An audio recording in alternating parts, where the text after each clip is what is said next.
Turabashuje cyane mu izina rya YESU KRISTO. Nanone twagiye tureba filime y'Imana, nanone twabateguriye filime ni After Resurrection cyangwa se nyuma y'umuzuko. Muri kumwe na missionnaire Kiza Benjamin. Baratwereka hari uwo bateruye bamwerekeza ahantu hamwe ku rusengero rw'i Yerusalemu. Filime ni After the Resurrection cyangwa se nyuma yo kuzuka kwa Yesu.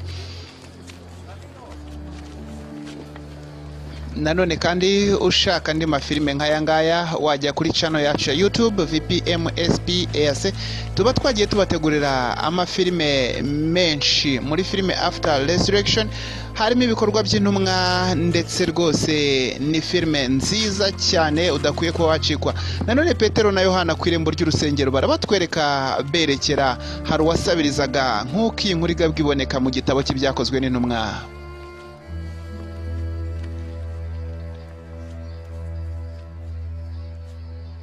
Abasabiriza ni benshi, ni mumpe hano, ni mumpereze. Hari ikintu mufite cyo kuba mwama? Hari ikintu mwama? Twitegereze turebe.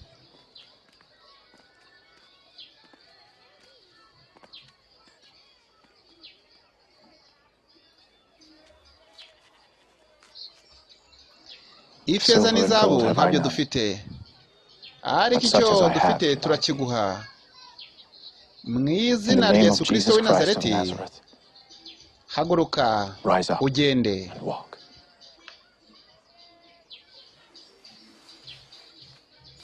Uwo mwanya aramuhagurutsa. Nanone kandi ububombamore burakomera, yumva rwose atangiye gukomera, yarakize rwose.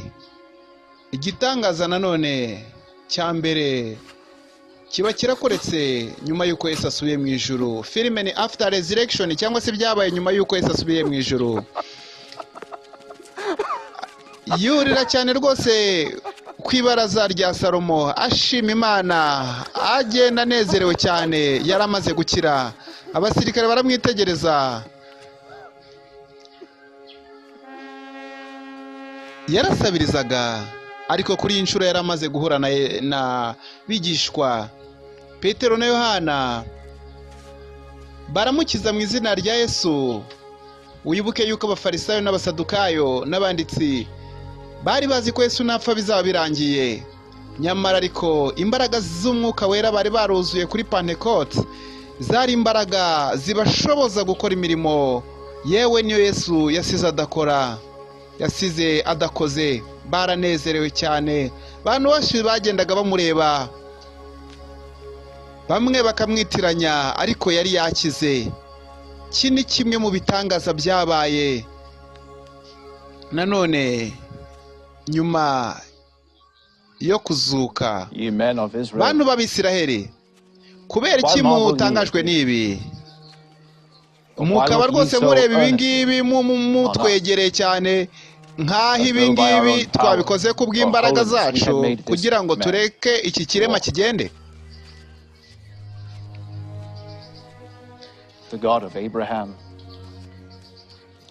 Ubwoko bwa Aburahamu na Isaka na Yakobo, kandi Imana nanone ya Data wa twese yahesheje ikuzo umwami na wa YESU KRISTO, kandi nanone ibi bibereye mu maso yanyu. Nabyo ni ukubera kandi nanone uyu muntu agize kwizera mu izina rye, ubu ngubu arakomeye, yakize nk'uko mubireba kandi mubizi. Ni ukuvuga nanone Imana ibikoreye imbere yanyu. Ndababwira ngo namwe mwihane kugira ngo ibyaha byanyu bibabarirwe, hanyuma igihe cyo guhembuka gituruka ku Uwiteka kibazeho. Nanone kandi Imana nanone yohereje YESU KRISTO, uwo tubabwira, uwo mwabambye kandi nanone ku musaraba, kandi ari we banze ry'ibyaremwe byose. Nanone kandi yaje asoza amagambo y'abahanuzi bose, truly said unto the nk'uko fathers, Mose yabivuze abibwira Prophet shall abasogokuruza, the Lord your God raise up unto you of your brethren like unto me. Him shall ye Abantu. hear in all things, whatsoever he shall say unto you. ibyo tubabwira ibi ngibi ni nabyo ubwe yabibwiraga. Take him. Ye are the Bamutwara children batyo of the kandi prophets, and of the covenant which God made with our fathers. uko saying niko unto Aburahamu Abraham, yavuze, and in thy seed kandi niko shall all the nanone kingdoms umuntu of the earth be wazizera blessed. muri Yesu Kristo azahabwa Unto you umugisha. first, God having raised up Yazuye his son, umwana wa Yesu Kristo. sent him to bless you. And Kandi turn away rwose from ndagira ngo umwe wese muri mwebwe ahindukire ave mu nzira ze mbi. Baramutwaye nanone Petero muri ubwo buryo. Yararimo abwiriza abateranijwe no kureba uwakijijwe.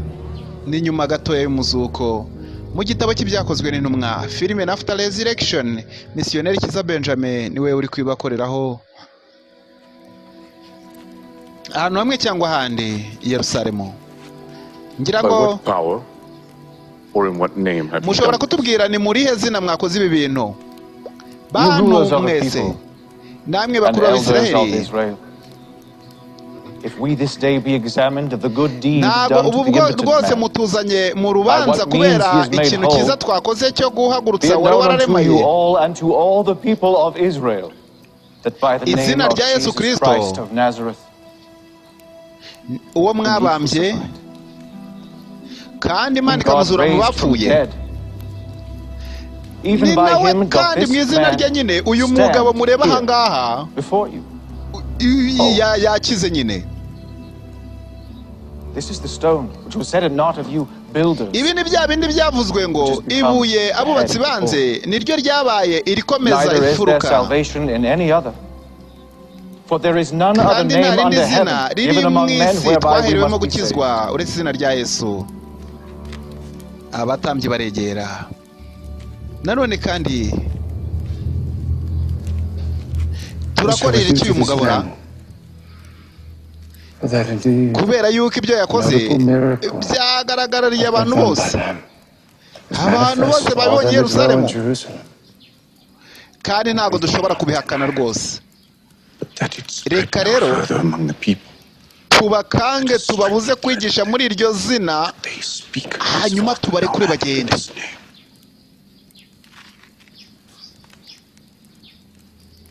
Baraganira, baragarutse aho Petero ari. Is the order of this council that you do not Nimurahirira imbere speak y'inteko in the yose name ko of Jesus, mutongera kwigisha or no teach kuvuga mu izina in the rya name of Yesu. Jesus. Violation Kandi of this rero order will bring kubihinyura punishment biraza upon you. kubabera ibibazo according to the law. ndetse muhanwe dukurikije amategeko. Bibiliya iratubwira ngo ni uko babatera ubwoba, barabarekura baragenda.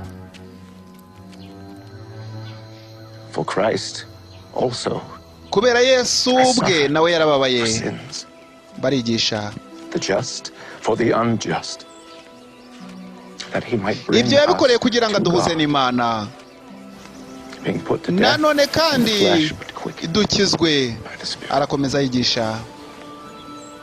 Christ hath said that ye are the light Yesu yaravuze ngo of muri the umucyo world. w'isi. A city which is set on a hill cannot be hid. Arakomeza nanone inyigisho z'intumwa zarakomeje. In the name Mu of izina Jesus rya Yesu Christ Kristo of w'i Nazareth, Nazareti, haguruka. walk. Ku rundi ruhande nanone barakiza abaremaye.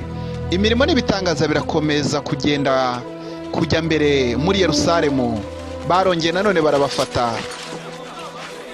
ku yindi nshuro. After Resurrection niyo filime turimo tureba, ukundi izindi filime zose zisobanuye mu kinyarwanda na VPMSP wasura channel yacu, hanyuma ukazikuraho ku buntu, ukazireba ku buntu.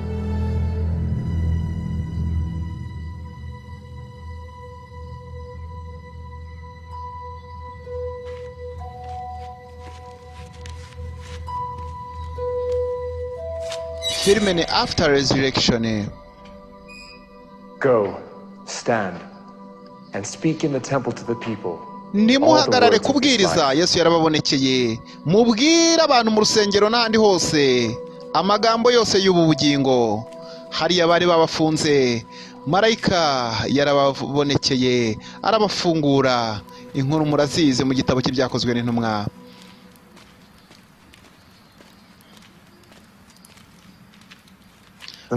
Babagabo mwashyize rwose muri gereza mukababura, ubu ngubu bahagaze neza mu rusengero barimo babwiriza abantu. Baracanganyukiwe. Abagabo barabababaza, barabakubita, ariko buzuye umwuka wera, ntago babasha gusubira inyuma. Nimba ari akarengane barenganywe, ariko bakora umurimo w'Imana wo kuvuga ubutumwa. Barabagaruye ku yindi nshuro. Ntabwo twababujije tubategeka ngo ntimwongere kubwiriza muri iryo zina. Nimutekereze ukuntu mwujuje i Yerusalemu hose inyigisho zanyu. Ariko dukwiye kumvira Imana kuruta abantu. Imana ya sogokuruza yazuye YESU KRISTO wari warabambwe ku giti. Imana yazamuye kugira ngo abe igikomangoma kandi abe umucunguzi, ikamwohereza muri Isirayeli kugira ngo tubarwe ibyaha byacu, akatwohereza kandi umwuka wera. Nanone hari uwamwongoreye. Bagiye hirya gato ngo bakora akanama, ntago bazi uko bagenza aba bantu. Ni iki twakora Gamariyeri we? Wewe uri umuntu w'umusaza, turakora iki kugira ngo aba bantu rwose? Reka rero ngira icyo mbabwira. Iby'aba bagabo nimubareke rwose, kuko ibyo bakora nimba byaraturutse ku bantu bizatsindwa, ariko nimba bivuye ku Mana. Murebye nabi mwasanga murwanya Imana. Nanone kandi yabahaye ingero nyinshi muri Bibiliya. Twarababujije, tubabujije kubwiriza muri iryo zina rya Yesu. Kandi nanone nimwongera nanone ku yindi nshuro tuzabahana. Barabarekuye. Gamariyeri yababwiye. Abantu bagiye babwiriza nyamara inyigisho zabo zikahagarara, ariko arangije arababwira ati nanone izi nyigisho nimba zaraturutse ku Mana muzisanga murwanya Imana. Barabakubise cyane, barabababaza rwose, babasigara intere. Petero na Yohana barakwereka hano barimo bagerageza kubavura. Hamwe n'ibikomere ku munsi ukurikira bakomeje umurimo w'Imana. Bene data, uyu murimo w'Imana yukora wuzuye umwuka wera, yukora warahawe imbaraga zituruka mu gihugu cyo mu ijuru, ukora neza kandi ntutinye ikintu icyo ari cyo cyose. Filime na After Resurrection cyangwa se nyuma yo kuzuka, misiyoneri Kiza Benjamin uri kuyibasobanurira. Tubabwira ngo mukomeze guhabwa umugisha mureba filime tubategurira kuri channel yacu ya VPMSPAC.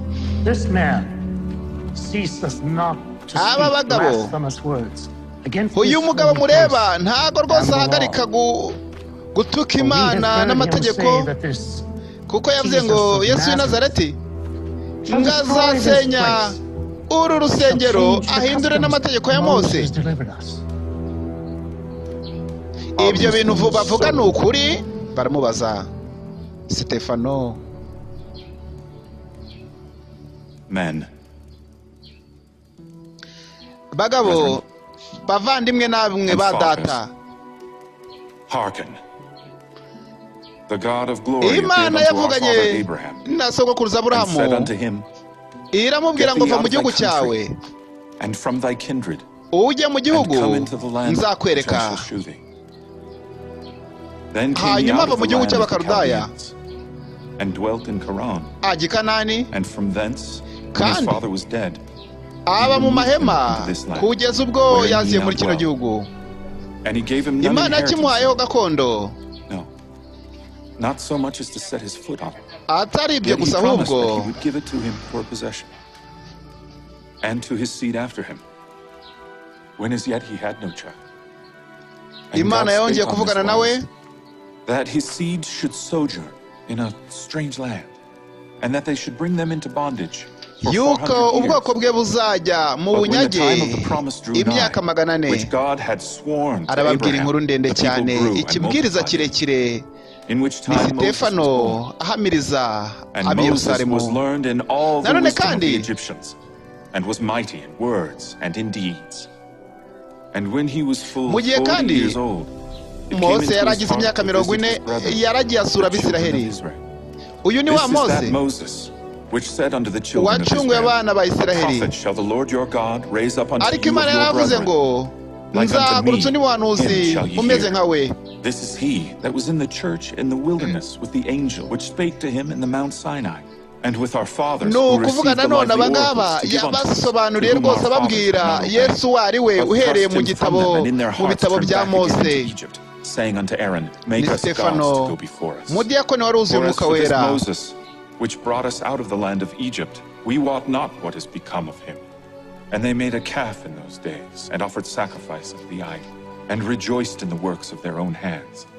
Ye stiff-necked and uncircumcised in heart and ears, mwebwe abantu ye do mutakebwe mu always mutima resist the Holy Ghost. ni mwebwe nyine As n'ubundi your fathers mwamwishe did, so do nk'uko ye. baso bari Which of bameze the prophets have not your nk'uko ndetse fathers persecuted? baso bishe And they have abahanuzi. slain them which shewed before the coming of the just one, of whom ye have been now the Ni ukuvuga betrayers nanone and murderers, who have received the law by the disposition of mwarabagambaniye angels, and have murabica not. basabiranywa n'uburakari aratukana. Uyu muntu ntabwo twamwihanganira. Ibi biratubwira ngo baramukurubanye. Nanone nyuma yo kubabwira uburyo ki bagiye bagoma imyaka myinshi, Behold, I see the dore heavens ndareba opened, umwana w'Imana and the Son of Man ahagaze standing iburyo on the right hand bw'Imana of God. Data. Sitefano yararebaga, bari bamugose n'amabuye.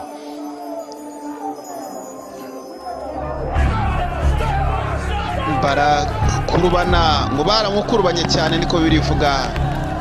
Sawuli nawe yari ahari. Bibiliya iratubwira ngo ashima ko ibyo bikorwa. Baramukurubana Sitefano, umudiyakoni, umwe mu badiyakoni ba mbere, nguko uko bamujugunye nanone mu cyobo batyo, barangije bamutera amabuye. Filime ni After Resurrection, nyuma y'umuzuko. Abantu bikuye imyenda maze batangira nanone kumutera amabuye. Lord Jesus, Yesu receive my Kristo spirit. akira umwuka wanjye. Lord, lay not this sin to their Ntubabareho icyaha, ahubwo ubabarire kuko batazi ibyo bakora. Nguko uko bamuteye amabuye. Sitefano bamwishe batyo bakurikije amategeko ya Mose. Filime na After Resurrection turimo tureba. Warasomye neza igitabo cy'ibyakozwe n'intumwa, byagufasha cyane kuyumva ku rwego rwo hejuru. Wifuza kandi ikindi gitabo nk'icyo, wagikura kuri store yacu. Sawuli muramubona yarashimye ko bikorwa, kuko yari afite ishyaka ry'amategeko, ari naryo shyaka Kristo yaje guhinduramo ishyaka ryo kubwiriza ubutumwa bwiza.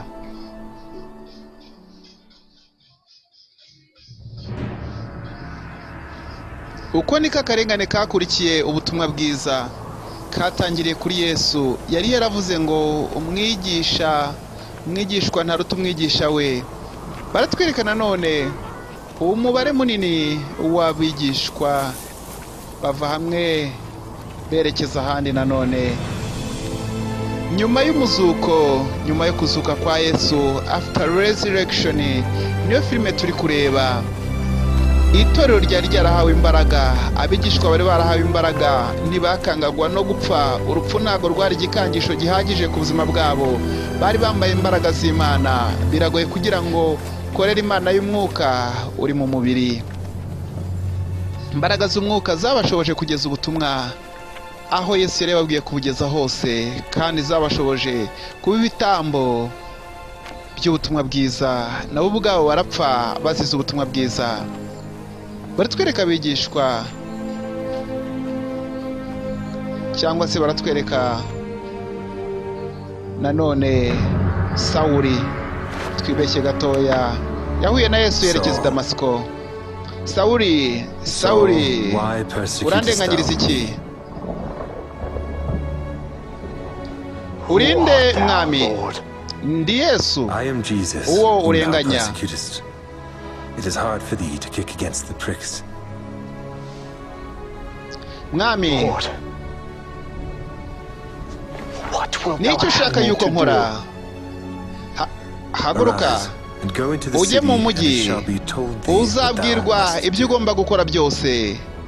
Abari bari kumwe nawe baguye igihumure, bumvishe ijwi ariko ntibabonye uwavugaga. Ananias ni umwigishwa w'i Damasiko. Ndi hano mwami. Haguruka ujye mu nzira yitwigororotse, nuko urebe umuntu witwa Sawuli w'i Taruso. Ubu ngubu yabonye mwiyerekwa umugabo witwa Ananias aza akamusengera kugira ngo yongere arebe. Mwami, numvishe byinshi uwo mugabo yakoze, yuko rwose arenganya abera b'i Yerusalemu. None ubwo yari ari muri uyu mujyi yaje afite urupapuro rw'abatambyi bakuru kugira ngo atwice. Genda mu nzira yawe, kubera yuko namaze ni igikoresho nitoranyirije kugira ngo gihamye ibyanjye mu banyamahanga. Nanjye nzamwereka uko azababazwa ku bw'izina ryanjye. Filime ni After Resurrection, misiyoneri Kiza Benjamin urimo uyisobanura. Nanone tuvuga ngo mukomeze kuryoherwa n'amafilime tugenda tubasobanurira, twifuza yuko akomeza ukwizera kwanyu kugira ngo mu gihe kimwe cyangwa ikindi murwane intambara z'umwuka. Sawuli, Uwiteka Yesu wakubonekeye mu nzira yawe aranyohereje kugira ngo wakire nanone kureba kwawe, wongere urebe kandi wuzuzwe umwuka wera. Maze arangije amurambikaho ibiganza, akira kureba kwawe nanone. Sawuli Pawulo arareba.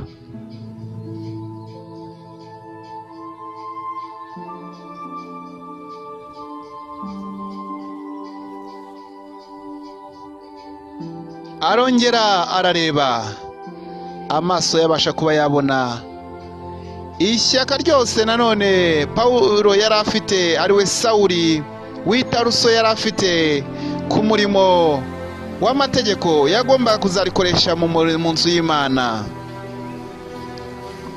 Baratwereka nanone ntago byarangiriye aho ngaho. Sawuli w'i Taruso yaje kubatizwa. Nyuma yo kubatizwa mu mwuka wera no gusubirana kureba, yagiye kubatizwa mu mazi.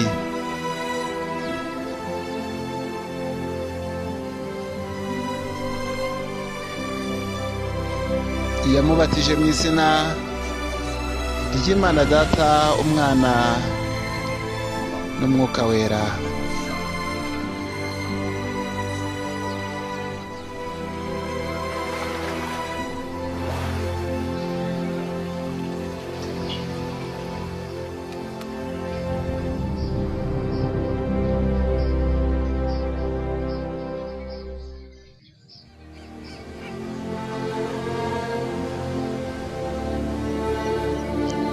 Baratuvuga ngo Petero ajya i Kayizariya nanone ku musirikare witwaga Cornelius cyangwa Cornelio muri Bibiliya zacu, umutware w'abasirikare 100. Ajya i Kayizariya. Murabizi ko byagenze mu byanditswe byera yuko bose bahujwe n'amayerekwa Imana yaberetse. Umwe yabonye yerekwa Petero ari Yopa arimo asenga hejuru y'inzu ye. Nanone Cornelio nawe yabonye yerekwa Petero aza kumubwiriza ubutumwa. Marayika yarabahuje ngo Cornelio, mwumva mu byanditswe byera. Haguruka. nanjye ubwanjye ndi umuntu. Murakaza neza. Yabashije kuba yamuha karibu iwe n'umutware w'abasirikare 100 Cornelius. Petero yarinjiye kwa Cornelio.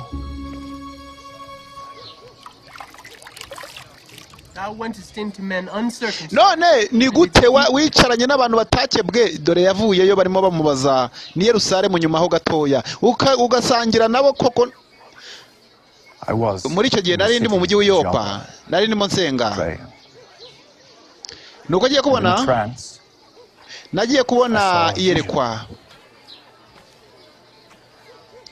Nagiye kubona ikintu kimeze nk'umwenda kimanuka mu ijuru.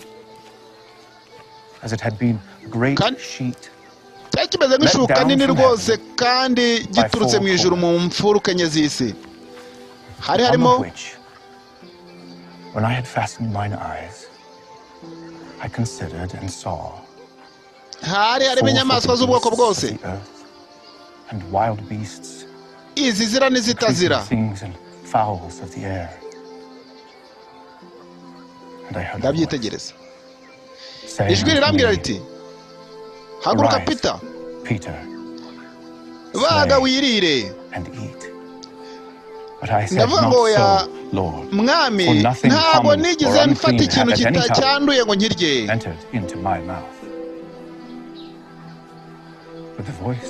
Nuko ijwi rirongera rirambwira ngo icyo Imana yesheje ntukavuga yuko cyanduye.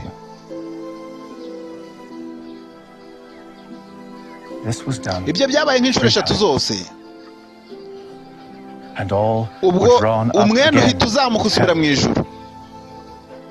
None rero uwo mwanya hahise mbona abagabo 3 mu nzu aho nari ndi Yopa nyine. Bari bavuye i Kaisariya.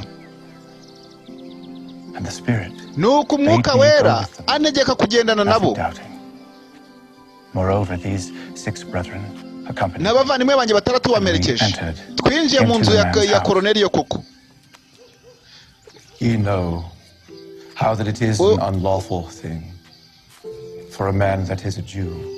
Ubundi ntabwo byari byemeye yuko umuntu utari umuyahudi namugenderera, ariko Imana yambwiye that I should not call any man common. nta kintu nkwiye kwita icyanduye kandi Imana yakejeje. Therefore came I unto you without gainsaying as soon as I was sent for. Ngo kukageza kwa Cornelio. None I ask, kubwiye mpamvu ndaje rwose. For what intent? Ngaho nanjye mbwira icyo wantumiyeho. 4 days ago I Nuko uvuga ngo haciyeho igihe kugeza iyi saha. And at the 9th hour, nari ndimo nsenga mu nzu yanjye. Ngiye kubona mbona umugabo avugana nanjye yambaye imyenda yererana. Arambwira ati, Cornelius, amasengesho yawe yumvishwe kandi ubuntu bwawe nabwo bwagaragaye imbere y'Imana. None tumaho umugabo witwa Petero uri Yopa acumbitse mu nzu y'umugabo witwa Simoni w'umuhazi mu bushyi w'amahema. Nanone nanjye ubwo rero nuko byagenze. None ruraje ahubwo tubwire. Niyo mpamvu rero nahise nkohereza abantu. None ubu ngubu twese turahangaha nk'umuryango kugira ngo twumve ibintu byose Imana yagutegetse kutubwira. Mu by'ukuri ubu mbonye neza yuko Imana itarobanura ku butoni, ahubwo umuntu wese mu mahanga yose ukora ibyo gukiranuka Imana iramwemera.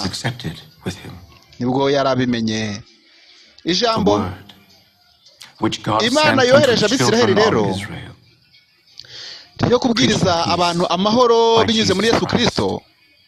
Ni Yesu Kristo ni umwami wa bose. Kandi iryo jambo ndakubwira ngo ryagenze rwose rizenguruka Yudeya rihereye i Galilaya nyuma y'umubatizo wa Yohana umubatiza. Nanone kandi Imana yatwambitse, yatubatishije umwuka wera n'umuriro. Nanone kandi itsinda imbaraga zose za Satani. Imana yari iri kumwe na Yesu. Nanone kandi ubwacu turabahamya yuko ibintu byose byakorewe mu Bayuda ni Yerusalemu,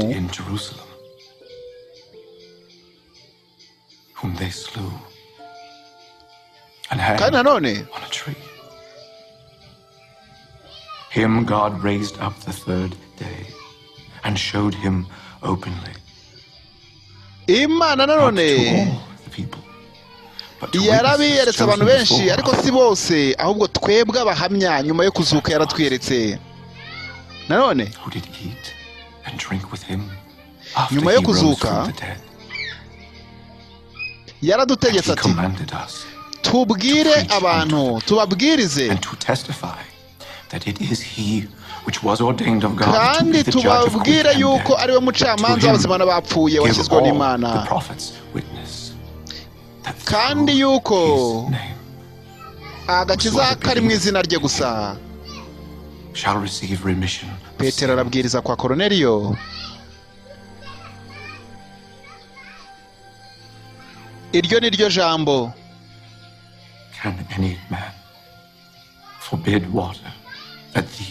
Aba bantu ninde wabima amazi kandi bakiye umwuka wera nk'uko natwe twawakiriye?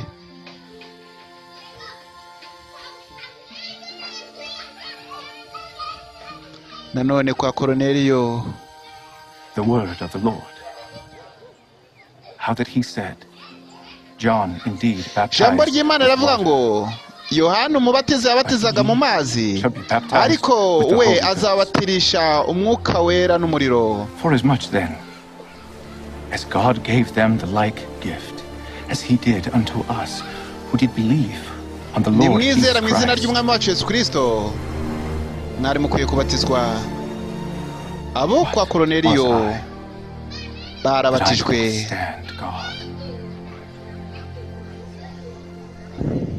Then hath God also to the Gentiles granted repentance. Noneho tumenya neza yuko ko no ku banyamahanga Imana yabahaye amahirwe yo kwihana kugira ngo bahabwe ubugingo bw'iteka. Barabatijwe abo kwa Koruneliyo. Ntago bagombaga kuba bakwimwa amazi kandi babatijwe mu mwuka wera. Niko Petero yavuze. Ni mu gitabo cy'ibyakozwe n'intumwa n'amabaruwa ya Pawulo. Nyuma yo kuzuka umurimo wakomeje gukorwa, nyuma yuko Yesu azutse agasubira mu ijuru, imbaraga z'Imana zarakomeje. Men and brethren,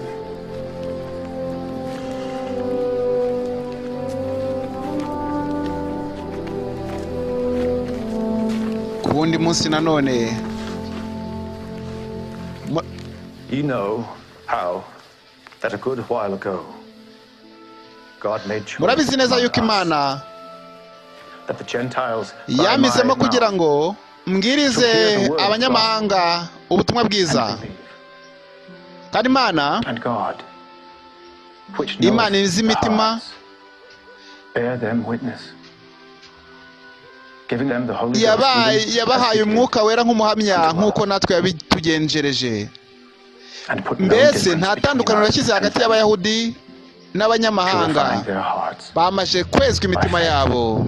Arababwira none rero kubw'iyo mpamvu ni gute twagerageza Imana dufata imizigo iremereye yananiwe ba data bananiwe yo gukebwa,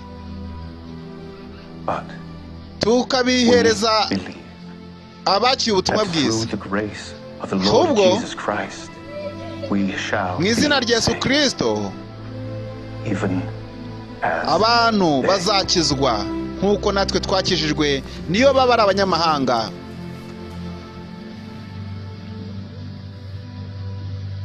Bavandimwe rero,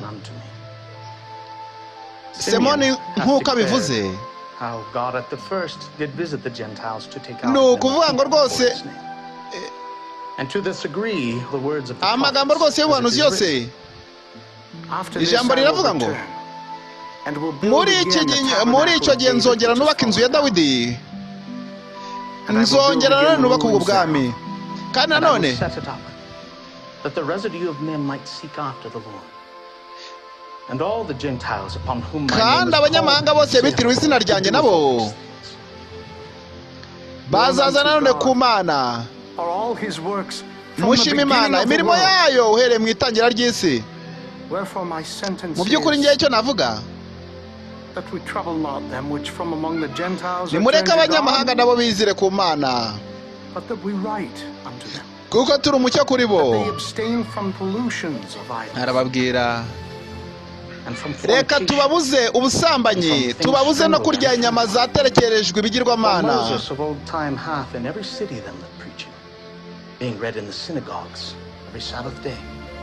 Nanone kandi mu byakozwe n'intumwa batugaragariza urwandiko bandikiye abanyamahanga, bababwira ngo bareke kurya inyama zaterekerejwe ibigirwamana, ikindi birinda ubusambanyi. Filime ni After Resurrection. Missionnaire Kiza Benjamin niwe kuri basobanurira, guturuka muri Voluntary Pentecostal Missionaries for Scripture Progress. If any man's work abide, no kubanga imirimo y'umuntu ni dashimwa, nishimwa azakira ingororano, ariko nidashimwa azahomba, ariko we ubwe azakizwa nk'ukuwe mu muriro.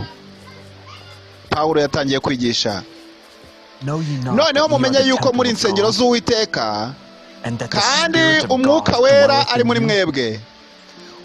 Umuntu wese niyanuza urusengero rw'Imana, Imana izamutsembaho. Kuko urusengero rw'Uwiteka ari urwera, urwo rusengero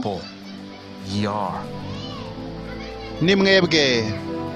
Pawulo yatangiye kwigisha nanone kandi abantu bari hanze batari binjira mu nzu y'Imana mu bwami bwayo, ntimukabacira imanza ahari umuhate bagira mu by'isi. Imana yaza uhinduramo ishyaka ryo gukorera Imana. Naho navuga indimi nk'iz'abantu cyangwa abamarayika, ariko ntafite urukundo,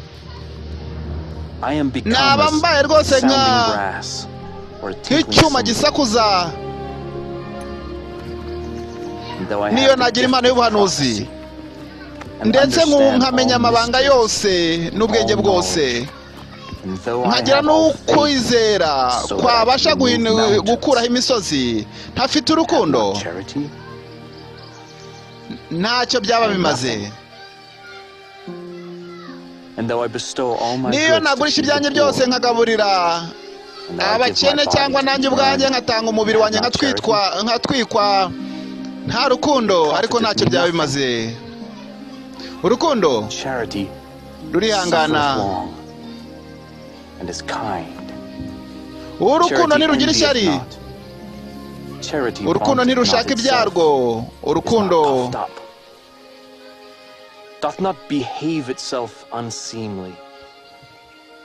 urukundo ntibishaka ibyarwo byonyine. Urukundo ntago wapfa rwose kuba waruprovoka, kandi urukundo ntirwifuza ikibi, urukundo ntirwishimira ibyaha, ahubwo runezererwa n'ukuri.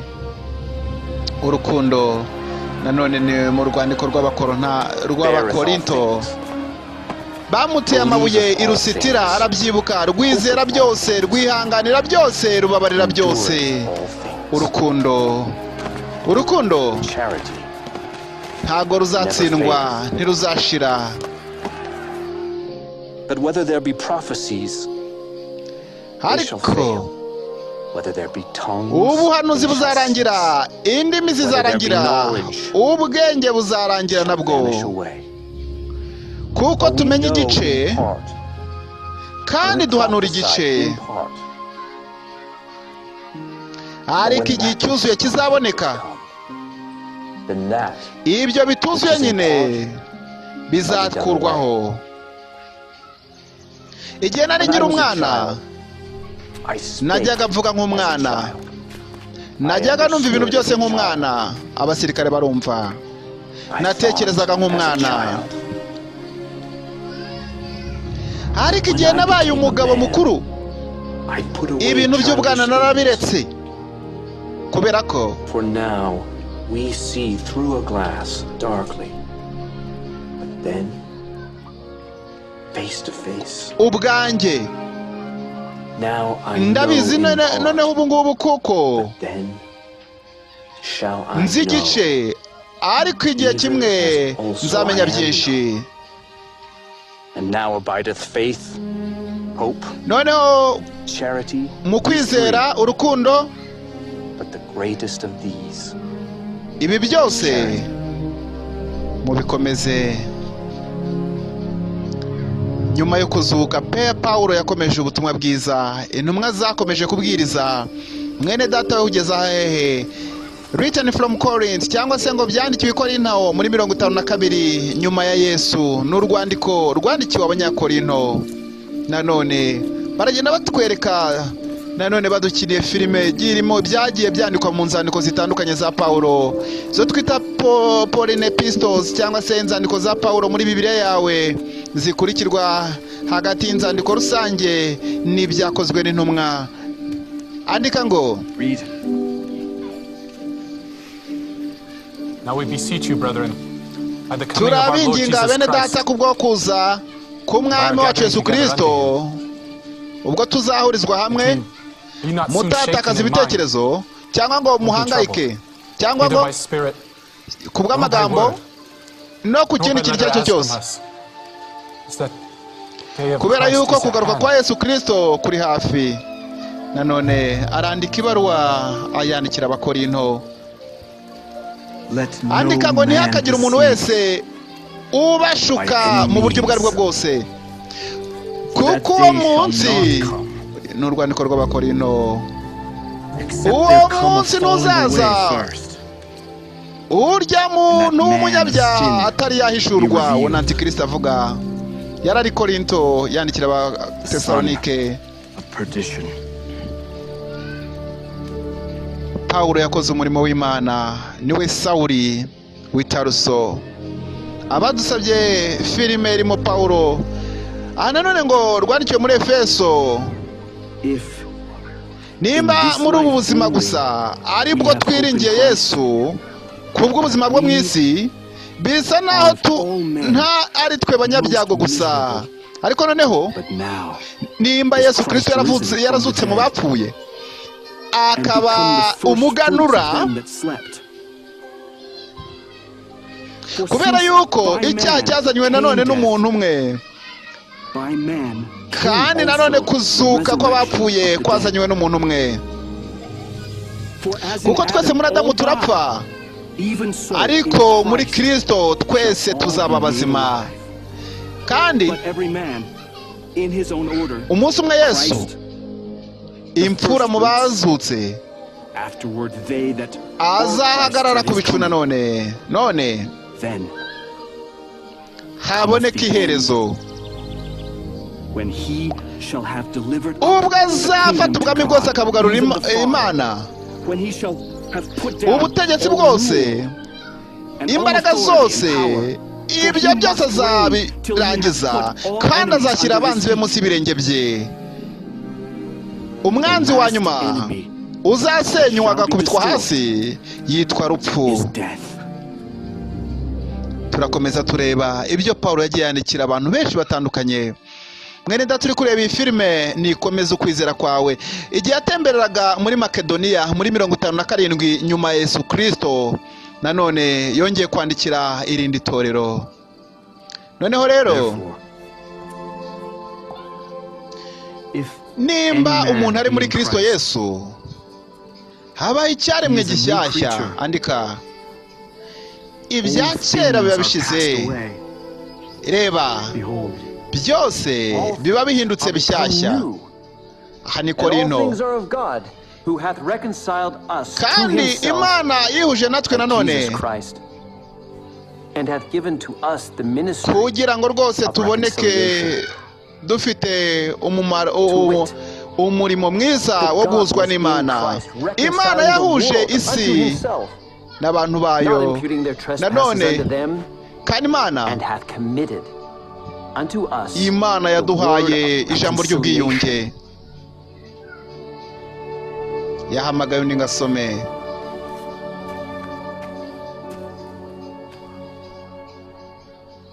Noneho turi bambasaderi ba Yesu, nk'uko Imana yadusha turabinginga nk'uko Imana ibishaka muri twebwe, kubera ko Yesu yapfuye kugira ngo mube rwose mwiyunze n'Imana, kubera yuko yamugize icyaha ku bwacu, umuntu utari uzi icyaha, kugira ngo duhinduke abakiranutsi imbere y'Imana muri we. Filime after resurrection. Nanone ajya muri Macedonia muri 57, traveling through Macedonia in 57 AD. Aranone arandika ni Pawulo, ongera wandike gutya ngo, nubwo nabababaje kubera ibaruwa yanjye, ntago mbyicuza rwose, kandi sinanshobora kwicuza, kubera yuko urwo rwandiko rwabateye kubabara. Bijya bibaho rwose mu buzima rwaba. None ndababwira ngo nimwishime, not that ye were made sorry, but that ye sorrowed. Ntago ari agahinda kasanzwe, ni agahinda kabatera kwihana, kuko agahinda ko mu buryo bw'Imana ntago rwose gatera kwihana. Agahinda ko mu buryo bw'Imana kazazana kwatura no kwihana, ntago ari ako kwicuzwa. Arabandikira, yari yarabandikiye ibaruwa, ariko rero agahinda ko mu isi gatuma abantu bapfa, bakiyahura, bakimanika, bakava mu isi. Agahinda ko mu isi gatera urupfu. Nanone kandi Pawulo atembera ahantu hamwe muri Atenayi, yabonye umujyi wuzuye ibishushanyo n'ibigirwamana, arabyitegereza. Nanone rwose umunsi umwe abitwa Bepikureyo n'Abasitayiko baramuzana ngo ababwire iby'inyigisho ze. Uyu muntu arasa n'avuga iby'Imana zidasanzwe. Izo nyigisho wigisha twabasha kuzimenya, wa mugabo we, kubera yuko bisa naho wazanye ibintu bishyashya mu mujyi wacu. None rero dore twicaye twese ahangaha, tubwire rwose iby'ibyo bintu. Abantu bo muri aka gace nta kindi bakundaga uretse kwiyiriza ubusa biyumvira inkuru n'ibyabaye. Igitabo cy'ibyakozwe n'intumwa. Nanone misiyoneri Kiza Benjamin ari kugikoraho muri VPMSPAC. Ntandi wakora filime nk'izo uretse kuri channel yacu ya VPMSPAC. Tuzisobanura. Bantu rwose bo muri Atenayi, nabibonye yuko mu bintu byose muri uyu mujyi mugerageza kugenda mubiha agaciro cyane, kuko ubwo nagendaga ndeba muri uyu mujyi ndeba ibyo musenga, nabonye igicaniro cyari kiriho aya magambo ngo igicaniro cy'Imana itazwi. None rero ndababwira iyo musenga mutayizi, niyo mbabwira, niyo yanzanye ahangaha, barumirwa. Imana yaremye isi n'ibintu biyiriho. Imana yaremye ijuru n'isi, ntago rwose iba mu nsengero zubatswe n'abantu, yewe rwose nta nubwo ikeneye ikintu icyo ari cyo cyose, kuko yatanze ubuzima ku bantu bose, kandi niyo yahaye ubuzima ibintu byose. Ni ukuvuga nanone yahuje amahanga yose ku isi yose. and hath determined the times before kandi yakize igihe kugira ngo abantu bazihane bashaka Imana. Kandi nanone bamushakana umwete bazayibona, Imana bazayibona. None rero nibyo twari dukwiye gukora bene data. Sawuli yakomeje umurimo kubera ko muri yo turizera kandi dufite ubuzima. Kandi nanone natwe ubwacu turi basekuruza, turi abakomoka ku Uwiteka. Ntabwo dukwiye gutekereza yuko Imana z'ibigirwamana zo mu muringa, amabuye, cyangwa se byakozwe n'abanyamyuga. Ubwo ni ubujiji, mureke tube muri ubwo bujiji. Hanyuma Imana yarabwihanganiye ubwo bujiji bwose, ariko itegeka umuntu wese gukizwa no kwihana, kuko yashyizeho umunsi wo kuzaciraho abantu imanza ikoresheje uwo mugabo uwo yatoranyije ari we Yesu Kristo. Kandi uwo yamuhaye rwose ubwishingizi ku bantu bose, yaramuzuye mu bapfuye. Yewe avuze by'umuzuko, abantu barazukara, abantu barazuka. Ibi bintu tuzongera tubyumva undi munsi. Nuko Pawulo aragenda, ariko bamwe muri abo ngabo bakira ubutumwa bwiza. Ntabwo ari bose bazakira ubutumwa bwiza, harimo abashaka ibyabo. Are his workmanship, created in Christ Jesus unto good works, which God hath before ordained that we should walk in them.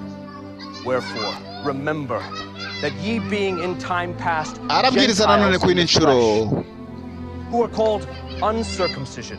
No kuvuga nanone mwumvishe ibyo gukebwa no kudakebwa, ariko nababwira ngo mukebwe mu mitima. Ariko muri iki gihe mwari mudafite umucunguzi, mudafite Yesu, muri abanyamahanga ku masezerano. Ntago mwari mufite ibyiringiro kandi mudafite Imana. Ariko ubu noneho muri Yesu Kristo mwebwe mwari muri kure, mwigijwe hafi n'amaraso ya Yesu, kubera yuko ari amahoro yacu. Niwe wazanye guhura hagati yacu, nanone yakuyeho urwango rwose, kandi n'amategeko yose ahamya ibyo. Yakomeje kubwiriza Pawulo, kandi ku musaraba yihuje n'abantu bose, yirehereje amahanga yose, kandi yarazutse abwiriza iby'amahoro ku bantu. Barumvishe ijambo ry'Imana, kandi binyuze muri we twahujwe n'Umwuka Wera. Nanone ndababwira ngo ntago mukiri abashyitsi ku masezerano y'Imana, ahubwo muri abaturage b'ijuru, muba mu nzu y'Imana. Ndagira ngo mufite ubushake nanone kandi bwo kubakira ku rufatiro rw'intumwa n'abahanuzi na Yesu ubwe. Niwe buye rikomeza imfuruka, yarakomeza akabwiriza. Uwo nguwo rero muri we inzu yose ihuzwa hamwe rwose, ikabasha kuba inzu, ikaba urusengero rwiza. Kandi namwe mwubatswe hamwe muri ubwo buryo binyuze mu Mwuka Wera. None ndababwira ngo ndi imbohe y'Umwami wacu Yesu Kristo, ndabinginga mugende uko bikwiriye, mwirinde ibya kera, mwicisha bugufi, mwihangana, kandi rwose mufatikanya byose mu rukundo, ndetse muhuriza hamwe mu mwuka n'amahoro menshi y'Umwami wacu Yesu. Pawulo arandika, hari umubiri umwe, hari umwuka umwe, ndetse nubwo mwahamagawe mufite ibyiringiro bimwe, hariho umwami umwe, hariho ukwizera kumwe, hariho umubatizo umwe, hariho Imana imwe iri hejuru ya byose kandi nanone iruta byose, kandi iri muri mwebwe mwese. Arabandikira nanone, niyo mpamvu mwese muri twebwe akwiye kugira ubuntu bungana rwose n'ubwo Yesu Kristo yamugeneye. Ndagira ngo mabwire ngo when he ascended up on high, he led captivity captive and gave gifts. Pawulo yabwirije, none ndababwira ngo what is it but that he also Yesu descended first yaramanutse agera hasi cyane kugira ngo uwo wamanutse ni nawe wazamutse ajya hejuru y'amajuru yose kugira ngo yigarurire ibintu byose. Bamwe yabagize kuba intumwa, abandi yabagize kuba abahanuzi, abandi yabahamagariye kuba ababwirizabutumwa, abandi yabahamagariye kuba abashumba n'abigisha kugira ngo abera berezwe umurimo w'Imana, kandi nanone kugira ngo umubiri wa Kristo ube rwose uhawe imbaraga, kandi bose bakomerere mu kwizera ndetse bagire ubumenyi ku mwana w'Imana Yesu Kristo, kugeza ku ubwo bazagera ku gihagararo cya Kristo. Nababwira kandi noneho ntimukiri abana, ahubwo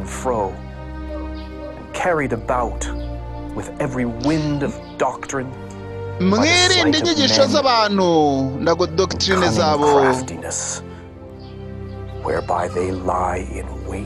kuko bishobora kuba byabayobya mu buryo bumwe cyangwa ubundi, ariko muvuge ukuri mukuvugiye mu rukundo, mukurire muri we muri byose, kuko ari we mutwe. Izina rye ni Yesu Kristo. Filime tureba na After Resurrection, Benjamin Missionnaire Kiza ni uri kubibasobanurira nanone muri gahunda ya filime zishingiye ku byanditswe byera n'ibindi byinshi cyane, kuzamura ibyanditswe byera muri bikorwa n'ikipe y'abamisiyoneri VPMSP, Voluntary Pentecostal Missionaries for Scripture Progress. Warasomye amabaruwa ya Pawulo, warasomye ibyakozwe n'intumwa. Iki ni igihe cyo kugira ngo nanoneho kwizera ni ukumenya ibyiringirwa udashidikanya ko bitazaba, ko batubwira Abaheburayo 11:1. Kubera ko kwizera buri kintu cyose kirashoboka mu kwizera. Twumva twizera yuko isi yaremwe n'imbaraga z'Imana, kandi ibyo tutabona biba ari iby'ukuri binyuze mu kwizera. Kwizera kwatumye Abeli atanga igitambo cyiza kirusha icy'agahini. Imana yamwemeye yuko ari umukiranutsi kubera impano yahaye Imana, kandi ubwo yapfaga amaraso ye aracyavuga. Ariko udafite ukwizera ntago wabasha kunezeza Imana, kuko umuntu wese uza ku Mana akwiye kwemera ko Imana iriho, kandi yuko igororera umuntu wese uyishaka. Ni byiza cyane, uru rwandiko ni rwiza rwose, uruboherereze nguko uko Pawulo. Kwizera kwatumye Nowa nanone abwirwa n'Imana ibyagombaga kuba, yubaka inkuge. Nanone Nowa Imana yarigiye kurimbura isi, ariko yabaye umukiranutsi akora ibyo Imana yamubwiye. Kwizera kwatumye Aburahamu ubwo yahamagarwa ngo ave mu gihugu cy'iwabo ajya mu gihugu yari buzahabweho gakondo, yarahagurutse akagenda. Kwizera ni ingenzi wa Kristo, kwizera ni ingenzi bene data. baratwibutsa amagambo aboneka mu Baheburayo 11 binyuze mu kwizera Sara yizeye yuko azahabwa umwana nubwo yarashaje imyaka ye ibaye myinshi yarazi neza yuko Imana igomba gukurinda isezerano ryayo. None nababwira ngo and him as good as dead, so many as the stars of the sky in multitude, and as the sand which is by the seashore innumerable. These all died in faith, not having abo bose bapfuye bakizeye ntago bari bahabwa amasezerano ariko basaga naho babibona imbere yabo bakabona bisa naho bibegereye hanyuma bye bigatuma bavuga yuko ari abashyitsi n'abimukira mu isi. Ibyo byose iyo babivuga baba bavuga yuko berekana ko bashaka ikindi gihugu kirusha icyo ngicyo kuba cyiza.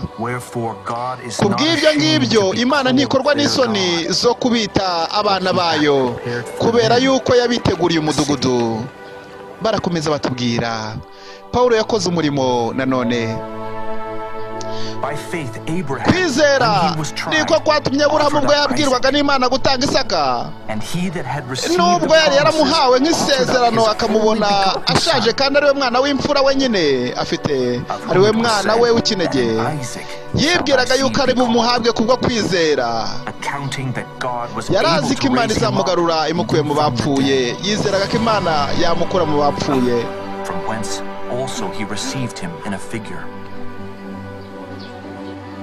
Kubwo kwizera ubwo Mose yavukaga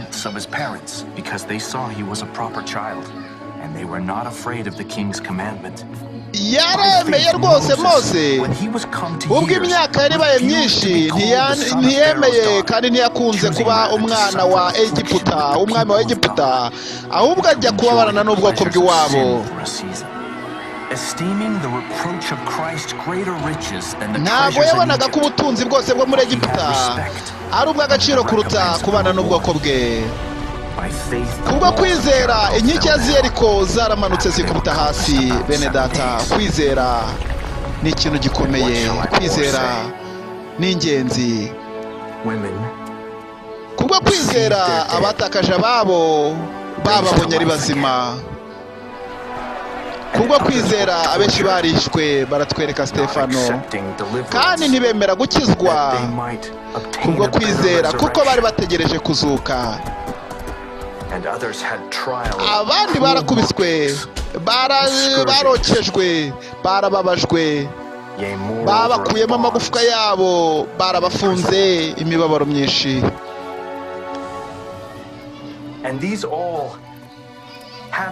Kandi abo bantu bose wumva bagiye bahamywa neza ntago bari bakira ibyasezeranijwe, kuko Imana yashimye yuko tuzabibona turi kumwe.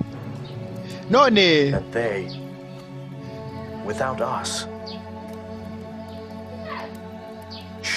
ntago rwose babihabwa tutari kumwe, ntago byaba ari byiza. Nanone arababwira ibyanditse mu Baheburayo igice cya 11, ibi urwandiko rwandikiye Yerusalemu muri 62 mbere gato y'umwaka 62 nyuma ya Yesu yasubiye mu ijuru. Filime ni nyuma y'umuzuko, after resurrection. Bene data, mutari mwakora subscribe kuri channel yacu. Iyi niyo channel yonyine wabonaho amafilime y'Imana. Umunsi ku munsi tugenda dushyiraho amafilime mashyashya. Nimureke kwizera kwacu gukomezwe n'ibyanditswe byera. Niyo mpamvu bene data, reka umuntu wese yihutire kumva ariko atinde kuvuga, yatinde no kurakara. Arimo arabandikira bantu bari abanyamujinya ahangaha, arabandikira kuko umujinya w'umuntu udasoza gukiranuka kw'Imana. None rero nababwira ngo mwakira ibintu byose mu bugwaneza muciye bugufi, nibwo muzabasha gukiza ubuzima bwanyu. Uru rwandiko ni rwiza rwose, rwohereze. Pawulo yakomeje umurimo w'Imana. Nshuti nawe muri iki gihe Pawulo ntakiriho ariko wakora umurimo w'Imana mu gihe cyawe. Nimube abakora iby'ijambo ry'Imana rivuga, nimube abumva ijambo ry'Imana gusa. Arakomeza yandika, kuko umuntu iyo yumvise ijambo ry'Imana ntarikore ameze nk'umuntu wirebeye mu ndorerwamo.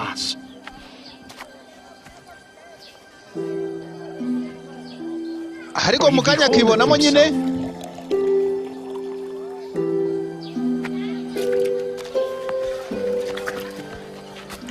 akigendera mu nzira ye,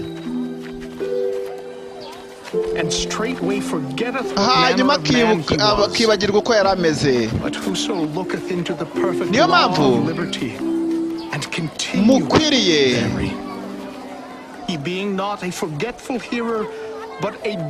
mukwiye kuba bakora ijambo ry'Imana. Uyu muntu umeze atyo azahabwa umugisha mu bikorwa bye. Nimba hari umuntu wo muri mwebwe wiyita umunyedini ntarinde ururimi rwe, idini ry'uwo muntu riba ari ntacyo rimaze. Ari kuvuga abafarisayo. Ni ukuvuga ngo idini ryiza ni ugufasha imfubyi n'abapfakazi, no gufasha abari mu bibazo, kandi umuntu akirinda kwanduzwa n'iby'isi. Iryo ni ryo dini ryiza. Bene data, ibi byanditswe byera cyangwa se filime ishingiye kuri Bibiliya. Nanone turebe urwandiko rwandikiwe Yerusalemu mu mwaka batatubwiye ahantu hamwe arimo ho muri Yerusalemu. My brother, be not many masters, knowing that we shall receive the greater condemnation. No kuvuga nanone mumenye neza yuko ntihagira abantu benshi bashaka kuba bigisha, kuko rwose tuzabazwa byinshi. Ariko nanone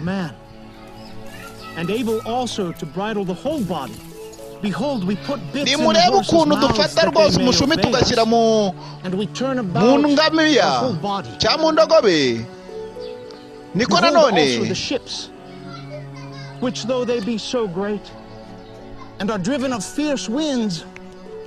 arababwira nanone abahugura kugira ngo birinde. Ururimi rero narwo niko rumeze, ni akantu gatoya ariko rukora ibintu bikomeye. Nimurebe namwe, murebe akashashi gatoya k'umuriro kabasha gutwika ikintu kinini cyane. Niko rwose ururimi rumeze mu mubiri w'umuntu, rubasha rwose gucana umuriro utabasha kuzimya,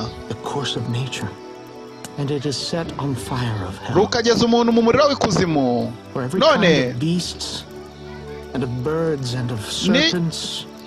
niyo mpamvu babwira ngo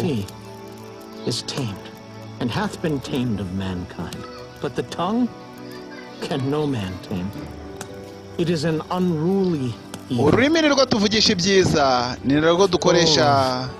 Deadly poison. Therewith bless we God, even the Father, and therewith curse we men which are ni rwo duhimbarisha Imana kandi tukarufumisha abantu. Uru rurimi tukarusabisha abantu umugisha, dusaba umugisha ku bantu, tukongera tukabavuma. Arigisha inyigisho z'ururimi ziboneka mu rwandiko rwa Yakobo. Nanone filime after resurrection, nyuma yo kuzuka, hagiye haba ibikorwa byinshi. Ibi ni bimwe muri byo.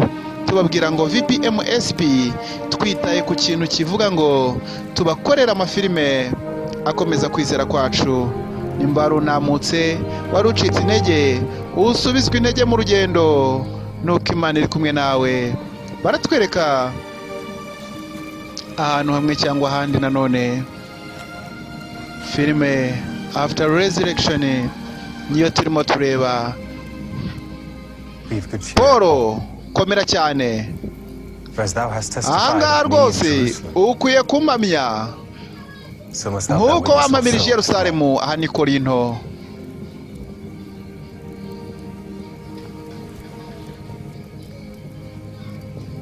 Pawulo nanone yarakomeje umurimo w'Imana. Nawe uri mu murimo w'Imana ukaba wumva ucogoye, usaba Imana izakongerera imbaraga, usaba Imana izagukomeza.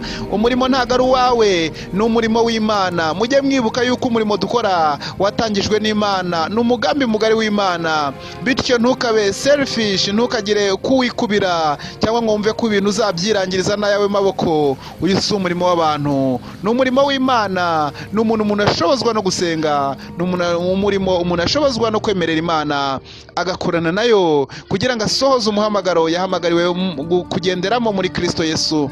Nanone urwandiko rwandikiwe i Roma. Pawulo yarafunze ari mu nzu y'imbohe. Filime After Resurrection, missionnaire Kiza Benjamin arimo ayibasobanurira. Nanone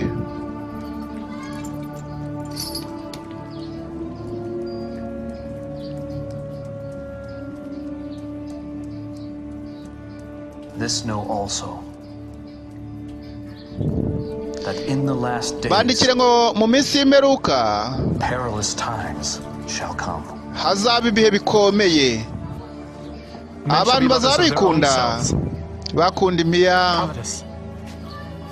birarira, batukana, batumvira ababyeyi babo, batarabera, batera, badakunda n'ababo,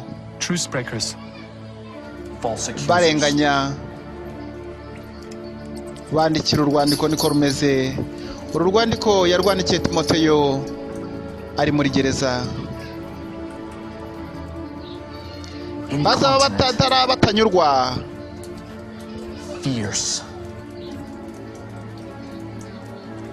despisers of those that are good, banga iby'Imana, bagambana, bangana, high-minded, bakunda ibibanezeza aho gukunda Imana. Niko bimeze muri iyi minsi.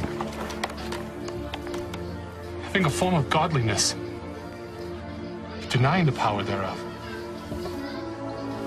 From such turn away. Abameze batyo ujye ubatera umugongo. Urwo rwandiko rwagombaga koherezwa muri Efeso aho Timoteyo yayoboraga. Pawulo yarwanditse afungiye Roma. Noneho rero rwandikiwe nanone i Roma. Nimukomerere mu Mana no mu mbaraga z'ububasha bwayo bwinshi. Nimwambare intwaro zose z'Imana. Rwandikiwe Abefeso. Nibwo muzabasha gutsinda ingabo zose za Satani. Kubera yuko mutarwana n'abambaye inyama n'amaraso, ahubwo murwana n'imyuka mibi n'ibifite ubutware by'ahantu ho mu kirere. Mwambare intwaro zose z'Imana. Mwambare intwaro zose z'Imana ku buryo mubasha guhagarara mu minsi mibi. Bene data, twambare intwaro zose z'Imana. Abefeso igice cya 6.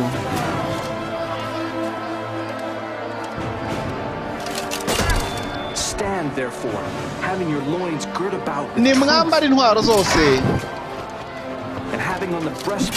Mwambare ukuri, kenyera ukuri.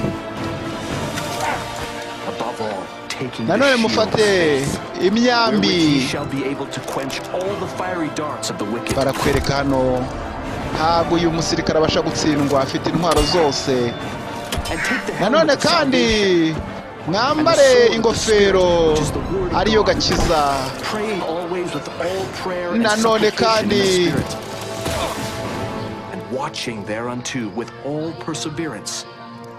mukomeze musengera abera bose.